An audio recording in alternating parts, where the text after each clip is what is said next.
let's talk about Donald Trump and his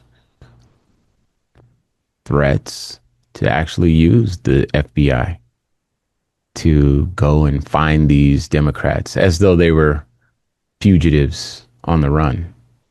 I think your point is well made when you were describing that the reason that they left the state was to prevent a measure from becoming reality. The lawmaking body needs a certain number of individuals present in order to pass any meaningful legislation or reform. And with all the Democrats gone, they haven't met the attendance requirements to do any official business. So they're using their absence as sort of negotiating power or blocking power so that the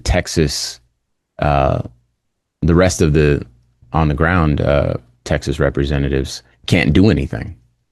And if I'm being honest, that sounds like something Republicans would do. That sounds like something Mitch McConnell would do. Mitch McConnell did it effectively. Hold on. Go ahead. Tell me where I'm wrong. I'm not even saying that you're wrong. There's just a way to do this where it's open defiance to crooked behavior. Mm-hmm. And there's a way to do it when you're a part of the crooked behavior. And I think the distinctions, we'd have to get into the nuance to point out the distinctions. But I'm glad you pointed that out because it's not the same. I think it's important to differentiate. Yeah, because it's like you started it. I didn't start it. Yeah, I didn't start it. But once they started, then, I had to, so that's how, it's another inside joke there. But anyway, so when the president weighs in, it's interesting how he has framed this, because I remember how Donald Trump blamed Joe Biden for all of his problems. Joe Biden was like 1 billion years old and wasn't thinking about Donald Trump, but Trump was thinking about Joe Biden and Hunter Biden's laptop and all kinds of stuff, right? And Donald Trump said that Joe Biden had weaponized the justice system against him. And this is why he was on trial for all the stuff that he actually did. And everybody went along with that narrative. Oh, the Biden administration's weaponizing the Justice Department to go after Trump, blah, blah, blah. Well, did Donald Trump have those documents in his bathroom? Yeah, but okay. Well, did Donald Trump actually do that stuff with E. Jean Carroll? Well, nobody knows, Well, okay, so let's actually look into Donald Trump's history. Let's look at the things that Donald Trump said. Is it more likely that Donald Trump actually did what he says over and time and again in interviews and on audio recording, everything? Is it more likely that actually happened? Or is it more likely that Joe Biden weaponized the U.S., Justice Department against him? Which one is more likely? And even having that conversation, people's cognitive dissonance is so well pronounced that it's just even tough to get off. But I think my point is well made. But indeed, Donald Trump, the person that cried foul that that Biden was weaponizing the government against him, is now weaponizing the government. Oh, he has been, but this is like the most flagrant example, I guess the most recent flagrant example, because better than most folks, Q, so because you and I go through the same stuff. But anyway, I will paint the picture the right way. So let me share from the BIN. Donald Trump says the FBI may have to get involved in locating and arresting Texas Democrats who fled the state to block GOP redistricting efforts backed by the president. Let me read that again. Donald Trump says the FBI may have to get involved in locating and arresting Texas Democrats who fled the state to block GOP redistricting efforts backed by the president. So he's like all in support of this gerrymandering. Like it's wild. Okay. All right. Dozens of Texas Democrats fled the state on Sunday, August 3rd to block House Republicans' proposed redraw of the congressional map. The move has left the chamber without the 2/3 quorum needed to vote on new maps. Republicans have attempted to bring Democrats back to the state by signing civil arrest warrants and mobilizing state troopers. Governor Greg Abbott also ordered the Texas Rangers to launch an investigation into possible bribery charges related to how the Democrats are paying for their quorum break. alleging that anyone who financially assisted them in leaving the state could be culpable. In a letter to FBI Director Kash Patel, Republican Senator John Cornyn requested the agency take any appropriate steps to aid in Texas state law enforcement efforts to locate or arrest potential lawbreakers who have fled the state. During a press conference on Tuesday, August 5th, Trump fielded questions over whether the FBI should get involved in efforts to bring Texas Democrats back to the state. Quote, "Well, I think they have abandoned the state. Nobody has seen anything like it, even though they've done it twice before. And in a certain way, it almost looks like they've abandoned the state. It looks very bad," unquote, Trump told reporters. Okay. I think Donald Trump forgets that Ted Cruz is from Texas, and that's what abandonment looks like. Anyway, I'll continue with the article. When pressed again on whether the FBI should get involved, the president responded, quote, "Well, they may have to. They may have to," unquote. Democrats are attempting to stall the proposed redraw as it would effectively give Republicans an additional 5 seats in the House ahead of the 2026 midterm elections. Lawmakers have argued that the new map will also suppress voters of color and is a blatant power grab orchestrated by Trump to maintain control in Washington.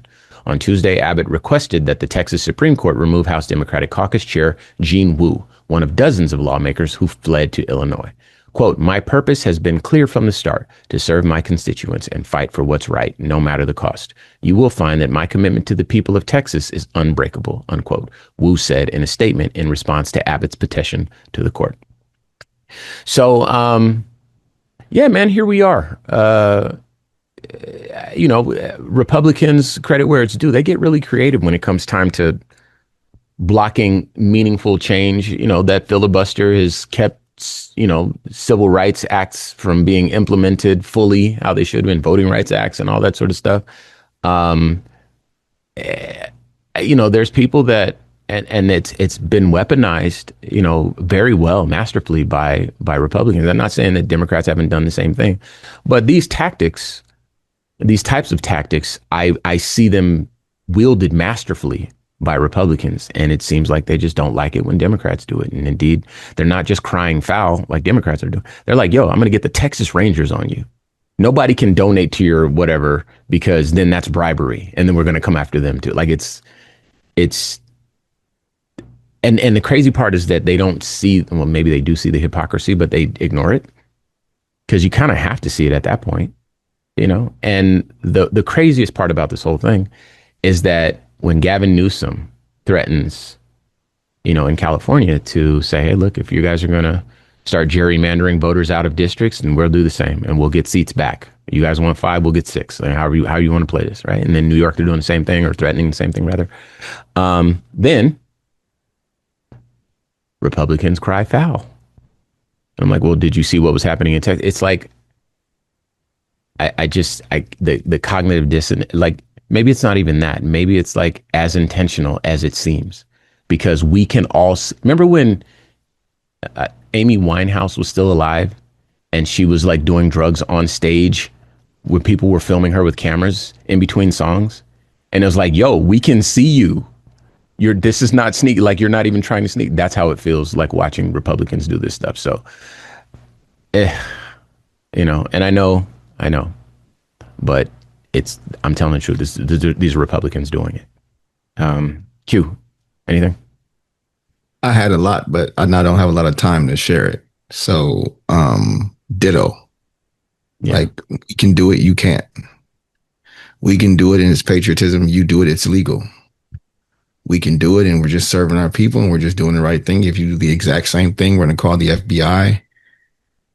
We can break the law, and we can hurt people. We can harm people, but we're just doing our duties as legislators and as government.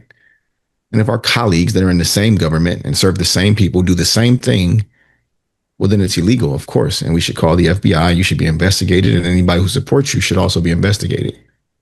That's the world that we now live in. The Republicans are right. No matter what they do, no matter who they harm, as long as they own the libs. And those same people that are being harmed because some of them voted Republican agree. And when the libs or the Democrats do similar things or the same thing for their same but polarizing the opposite causes, the action is irredeemable and illegal. And they don't frame it any different than that. And their base just accepts it. And that's it for us here today on the QR code.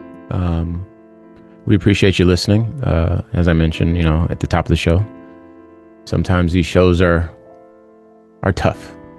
And sometimes the show after that tough show is even tougher. And this is the world that we live in. But kudos to you for remaining informed and gaining some perspective that might help in your reality. So I want to shout out Chris Thompson. Today's show was produced, as always, by Chris Thompson. If you have some thoughts you'd like to share, feel free to use the red microphone talkback feature on the iHeartRadio app. While you're there, be sure to hit subscribe and download all of our episodes. Also, be sure to check us out on all social media at Civic Cypher. I am your host, Ramses Ja, on all social media. I am Q Ward on all social media as well. And join us next time as we share our news with our voice from our perspective, right here on the QR code. Peace.